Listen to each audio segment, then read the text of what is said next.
Buenas costumbres. Un microprograma que enaltece los principios que hacen bien a todos. Hola, gente linda. Si te perdiste los episodios anteriores, los vas a encontrar en el Facebook de Lidio Vargas Riquelme o de Buenas Costumbres y en Spotify. Aprovecho la ocasión para agradecer a Nelson Cabrera y Elena Rotela, que desde Asunción, Paraguay, nos mandan sus mensajes. Elaborar estos materiales lleva su tiempo en investigación y edición, pero ustedes nos impulsan a seguir avanzando.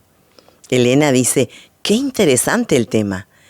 Tengo una amiga compradora compulsiva y sus compras solo enmascaran su infelicidad.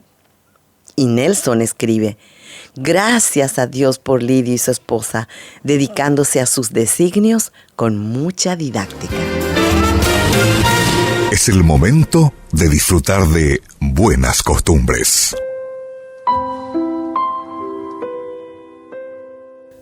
En 1921, el biólogo ruso Uvarov hizo un interesante hallazgo.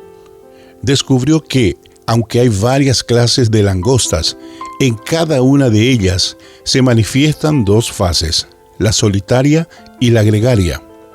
Cuando el insecto se encuentra en su fase solitaria, es inofensivo. La fase gregaria constituye la plaga de langostas.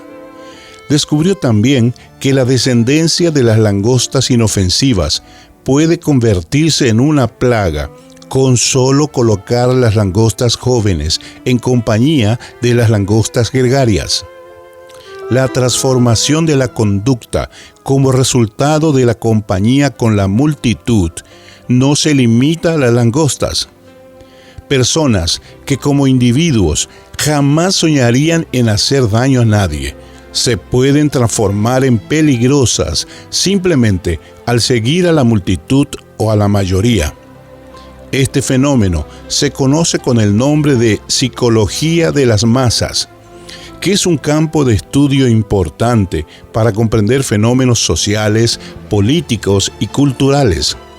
Sigmund Freud y Gustav Le Bon tienen material escrito con ese nombre. Cuando se produce un tumulto, alguien que nunca pensaría en robar a nadie, se dedica al saqueo sencillamente porque todo el mundo lo está haciendo y porque en esa circunstancia parece que es lo correcto. Constantemente vemos a, entre comillas, gente decente que se alía a un grupo de compañeros para castigar a su colega, o adolescentes con armas en las manos tomando coraje de otros para delinquir.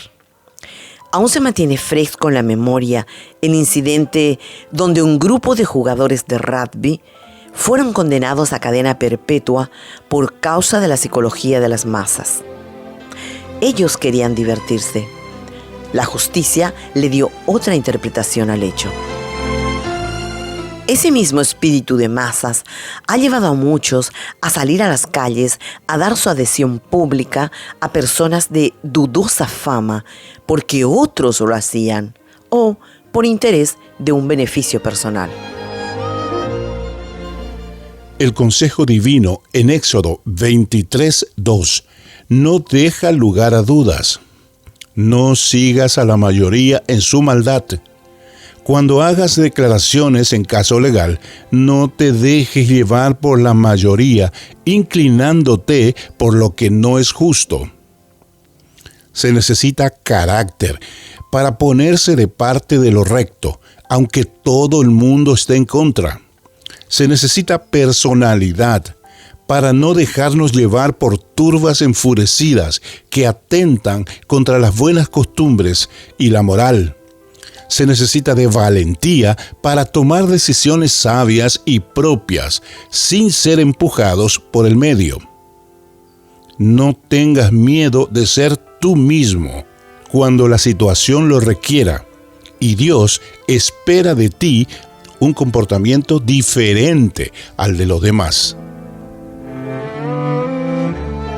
Te invito a que hagas como Milton y Cristina. Entra a estudielabiblia.com y elige el material de tu preferencia. No pierdas la buena costumbre de escucharnos y compartir con otros este audio. Hasta pronto.